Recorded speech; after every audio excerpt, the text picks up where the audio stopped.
Alors, aujourd'hui, on va s'intéresser à des systèmes parmi les plus complexes de notre corps, le système nerveux et la peau.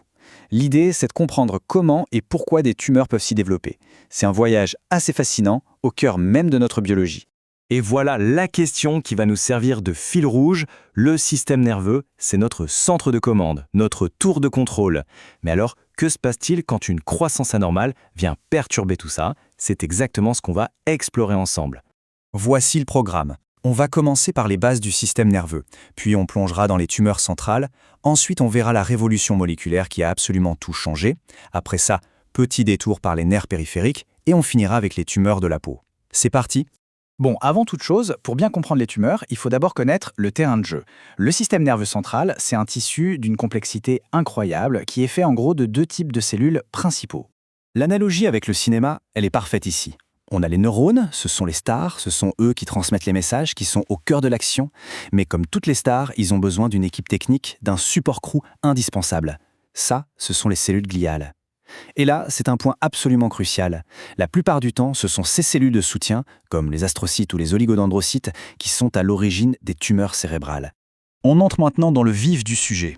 On va parler des tumeurs qui se développent directement dans le cerveau et la moelle épinière. C'est ce qu'on appelle donc les tumeurs du système nerveux central. Pour faire simple, on peut classer ces tumeurs selon leur géographie dans le crâne. D'un côté, il y a la catégorie intraparenchymateuse, c'est-à-dire les tumeurs qui poussent à l'intérieur même du tissu du cerveau. De l'autre, les extraparenchymateuses, qui, elles, se développent à l'extérieur, souvent à partir des méninges, les fameuses enveloppes qui protègent le cerveau. Ce qui est vraiment frappant ici, c'est la différence de comportement. D'un côté, les gliomes. Ils s'infiltrent, ils se mélangent au tissu sain, un peu comme de l'eau dans une éponge, sans qu'on puisse voir une frontière nette. Et de l'autre, les ménangiomes. Eux, ils sont généralement bien définis, ils poussent lentement et ils compressent le cerveau dès l'extérieur.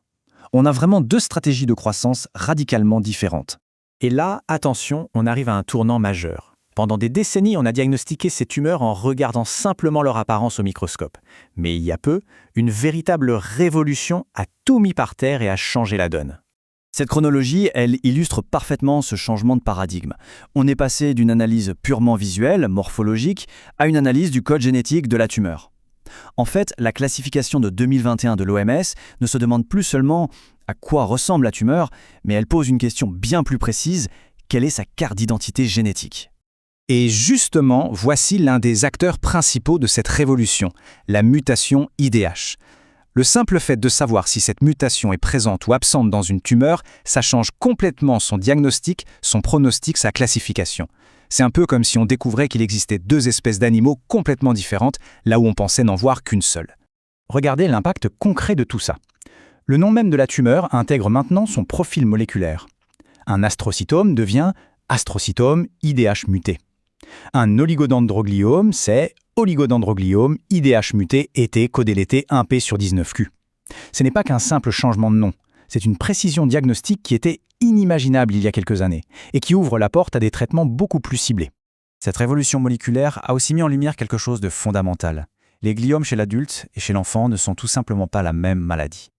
Biologiquement, ce sont des entités différentes, causées par des mutations génétiques qui n'ont rien à voir. Par exemple, les gliomes pédiatriques sont souvent liés à des mutations sur les gènes des histones, chose qu'on ne voit quasiment jamais chez l'adulte. Allez, on quitte maintenant le système nerveux central pour s'intéresser au système nerveux périphérique. C'est tout le réseau de nerfs qui part du cerveau et de la moelle épinière pour aller partout dans le corps. Et bien sûr, ces nerfs aussi peuvent être le siège de tumeurs.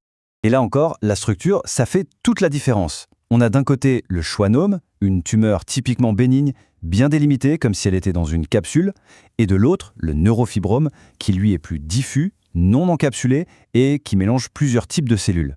Pour un chirurgien, par exemple, cette différence est énorme, parce qu'une tumeur bien encapsulée est souvent bien plus simple à retirer en totalité. Changement de décor complet maintenant. On quitte le système nerveux pour s'intéresser à notre plus grand organe, la peau, et plus précisément aux cellules qui sont responsables de sa couleur. Tout part de cette cellule, le mélanocyte.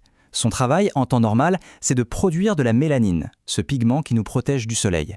Mais quand sa croissance devient incontrôlée, eh bien, elle peut donner naissance à des tumeurs. Et ça nous amène à une distinction qui est vitale. C'est vraiment le mot. D'un côté, on a le névus, le grain de beauté que tout le monde connaît. C'est une prolifération bénigne et très organisée de mélanocytes. De l'autre, on a le mélanome, une prolifération maligne chaotique. Et pour le mélanome, le facteur le plus important pour le pronostic, ce n'est pas sa largeur, c'est sa profondeur. Plus il s'enfonce dans la peau, plus le risque est élevé. Alors, comment on peut suspecter un mélanome? Heureusement, il existe une méthode assez simple, un moyen mnémotechnique, la règle ABCDE. Une lésion est considérée comme suspecte si elle est asymétrique, si ses bords sont irréguliers, si sa couleur n'est pas homogène, si son diamètre dépasse 6 mm et surtout si elle évolue, c'est-à-dire si elle change d'aspect. C'est un outil de dépistage vraiment très utile. Et cette citation, elle résume absolument tout. C'est le message central de tout ce qu'on vient de voir.